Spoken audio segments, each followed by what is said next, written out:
Kongorpilly farmers service സഹകരണ ബാങ്കിന്റെ നേതൃത്വത്തിൽ ജൈവ കാർഷികോത്സവം 25, 26, 27 തീയതികളിൽ നടത്തും. നാളെ രാവിലെ കൊങ്ങോർപ്പിള്ളി സെന്റ് ആന്റണീസ് പാരിഷ് ഹാളിൽ കാർഷികോത്സവം ഉദ്ഘാടന ചടങ്ങ് നടക്കും. ഇതേക്കുറിച്ച് ബാങ്ക് പ്രസിഡന്റ് KR ഹേമന്ത് പറയുന്നു. കൊങ്ങോർപ്പിള്ളി ഫാർമേഴ്സ് സർവീസ് സഹകരണ ബാങ്കിന്റെ ആഭിമുഖ്യത്തിൽ 2025 മെയ് 25, 26, 27 തീയതികളിലായി കൊങ്ങോർപ്പിള്ളിയിൽ ജൈവ കാർഷികോത്സവം സംഘടിപ്പിക്കുകയാണ്.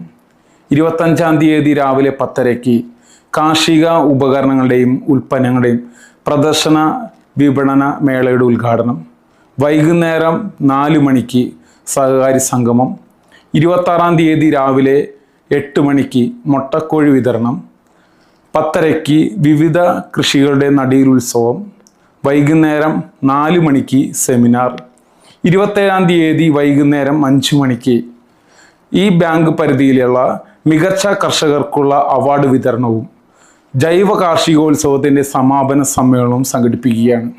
കൂടാതെ ഗ്രൂപ്പ് കൃഷി ചെയ്യുന്ന ഗ്രൂപ്പുകൾക്ക് സൗജന്യമായിട്ട് പച്ചക്കറി തൈ വിതരണം ചെയ്യുകയാണ്. അതോടുകൂടി ഈ വർഷത്തെ ജൈവ കാർഷികോത്സവം സമാപിക്കുകയാണ്. 27-ന് വൈകിട്ട് നടക്കുന്ന സമാപന സമ്മേളനം മന്ത്രി P. രാജീവ് ഉദ്ഘാടനം ചെയ്യും. പ്രസിഡന്റ് KR ഹേമന്ത് അധ്യക്ഷത വഹിക്കും. സിനിമാതാരം മിനു മോഹൻ പങ്കെടുക്കും.